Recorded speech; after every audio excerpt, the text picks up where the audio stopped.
வணக்கம். செய்வினை, புள்ளி சூனியம், ஏவல் என பல்வேறு பகுதிகளில் பல பெயர்களை வச்சு சொல்லப்படுற ஒரு விஷயம் செய்வினை. இது இருக்குதா இல்லையா அப்படின்னு நிறைய பேருக்கு சந்தேகம் இருக்குது. இது நிச்சயமாக இருக்குது. எப்படி பகல் இருக்குது, இரவு இருக்குது, நல்ல சக்தி இருக்குது, தீய சக்தி இருக்குதோ அதே போல இந்த செய்வினை அப்படின்ற விஷயம் காலங்காலமா இருந்துகிட்டு தான் இருக்குது.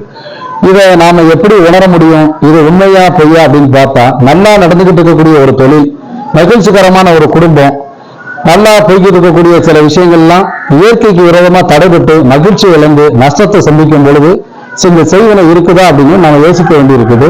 செய்வினை நமக்கு இருக்கு என்பதை ஊர்ஜிதப்படுத்தப்பட்டால் நீங்களும் அதை நம்புனீங்கன்னா அதுக்கு சாஸ்திரங்கள் சில இயற்கையான மருந்துகளை, சில வழிபாடுகளை சாஸ்திரங்கள் மூலமா கொடுத்துருக்கு.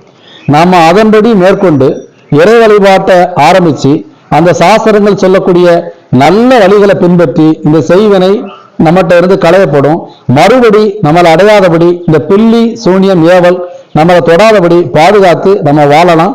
இதற்கு ஜோதிடமும் தர்ம சாஸ்திரங்களும் சத்தியமும் வழி செய்கிறது.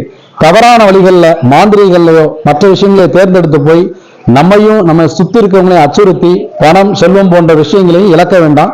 ஜோதிட சாஸ்திரம் மிக அருமையான வழிகளை கூறுது. இயற்கையான விஷயங்கள் மூலம் இதை நிவர்த்தி செய்து கொள்ளலாம். நன்றி.